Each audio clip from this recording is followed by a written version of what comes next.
Hello friends and fellow VEDSies, and welcome to day 10 of VEDS. We're a third of the way through the month. So I was trying to think of what today's theme could be. I was trying to think of words that start with TH that would match with Thursday, that would make good themes, and one of the ones that I stumbled on kind of by accident was 3-Act Thursday. For those of you who don't know what 3-act structure is, it's pretty much the structure of almost any movie that you've seen. Act 1, the setup, or the exposition, is where you get to know your characters and your setting and everything about the world that your story is going to take place in, everything about that world that is normal, that is the status quo, and this is very important to establish at the beginning of a story. Act 2 is the confrontation, or the rising action, where things happen. This is the actual story part of the story. This is when there's a whole bunch of conflict. This is when there are challenges to overcome. This is when there's going to be setbacks and crises and plot twists and fights with villains and all that sort of thing. Act 3 is where we have our climax of the story. It's where we have our big final push, our final battle, and it's where things start to die down a little bit. It's where things start to resolve. All the loose ends are tied up, and we come to the end of our story where we return to the original status quo, or in some cases we establish a new status quo, a new normal. But the question is, why is 3-act structure so prevalent in our society? Because you don't just find this in movies, you find this in books, you find this in many, many different stories, you even find this in longer series or longer trilogies. And it's not just stories that have a 3-part structure, but music also often has a 3-part structure. In classical music, there's something called sonata form, which has 3 different parts: the exposition, the development, and the resolution. The first part is actually called exposition, which shares a name with storytelling. And there are actually a lot of musical forms that also have 3 different sections, usually a fast section, a slow section in the middle, and then a fast section again. Even sandwiches come in a 3-act structure. Act 1, bread. Act 2, filling. Act 3, bread again. I mean, how is it that so many things... Oh, great.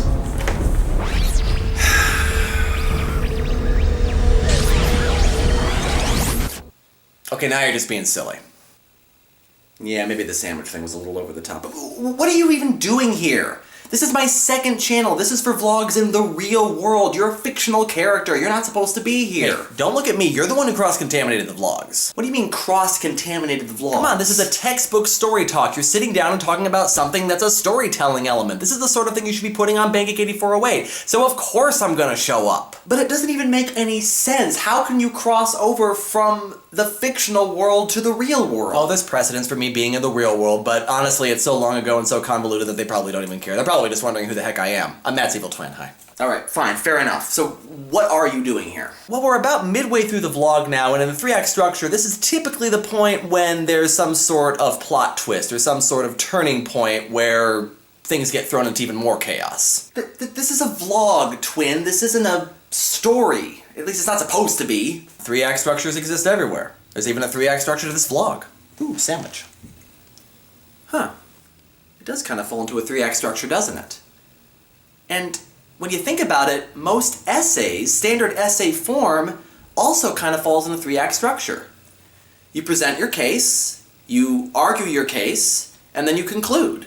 And maybe that's why 3-act structure is so prevalent, because it's just the way that we make decisions and the way that we disseminate new information. We all have a status quo, an established worldview, things that we know and believe to be true. But then when we get new information, we have to find a way to make that fit into our established worldview. So we get the facts and we analyze them, we examine them, we look at them from different perspectives, we try to figure all of this stuff out, and then we try to put it all back together and draw some sort of conclusion and integrate it into our established worldview. And what is music and storytelling if not another way to acquire new information? Of course it falls into 3 parts. It makes perfect sense. You're forgetting one crucial thing that does have a 3-act structure, though.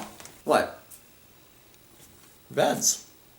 Come on, twin, now you're being silly. There's no 3-act structure to VEDS. It's just a series of random videos about my real life.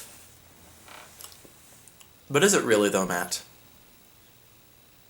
Is it really?